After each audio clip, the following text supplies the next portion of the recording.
Malleus Maleficarum, or the Hammer of Witches, was written about 50 years after the Formicarius in the 1480s by two other German Catholic church members, but it was mostly Heinrich Kramer who wrote it, and he was a serious, fanatical, misogynistic type of guy.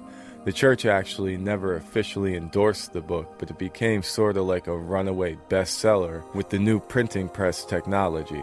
The printing press is a big reason for the witch hysteria spreading so much. It was just the right timing. Something so great can also lead to something so bad. The Malleus Maleficarum was a huge, in-depth text that was seen basically as the authoritative guide on witchcraft. The first part tried to make the case that witchcraft was really an actual thing, and that anyone who denied it was a heretic. Literally, so it's brainwashing people from the beginning. The second part was the craziest because it was a long, detailed list of all the different ways witches could hurt people. It said they could cause crops to fail, they could ruin storms, they could make men impotent, and even have sex with demons. It's hard to believe this was a serious writing, but it was.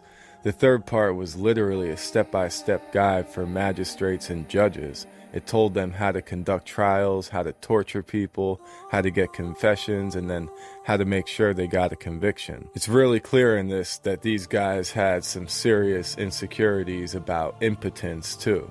You know, if they can't get a girl pregnant, they would just blame it on the witch.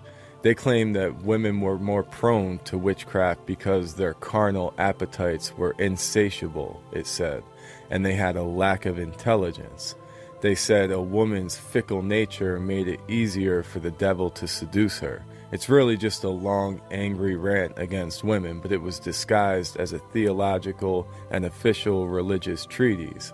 And because it had the Latin title and was written by these well-known clergymen, people took it as gospel truth, basically. This was a psychological weapon that gave people an easy explanation for all their problems, and it gave them a way to take out their anger. You know, people always want someone or something to blame. Their insecurities and their anxieties were blamed on this convenient target. It told them it was okay, and it was easily supported by the Bible. In Exodus 22:18, in the laws given by God, it says, "Thou shalt not suffer a witch to live." And this is a command. But that's not it. There's more laws supposedly given directly by God to Moses that reinforce this insanity. Leviticus 20:27 says, "A man or woman who is a medium or necromancer shall surely be put to death. They shall be stoned with stones. Their blood is upon them." And I know there's a bunch of excuses